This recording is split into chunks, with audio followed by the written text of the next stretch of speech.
Soak the oasis ring in water, allowing it to absorb the liquid overnight.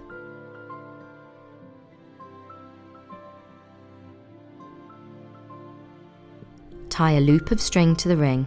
You'll use this to hang the wreath.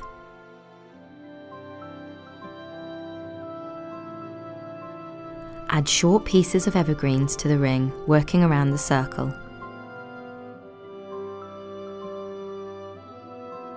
Push in the rose hips and berries, spacing them evenly around the ring.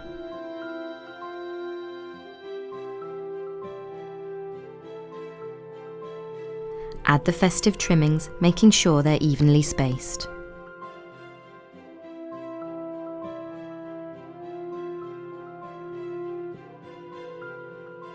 Create a large bow and add it to the bottom of the wreath.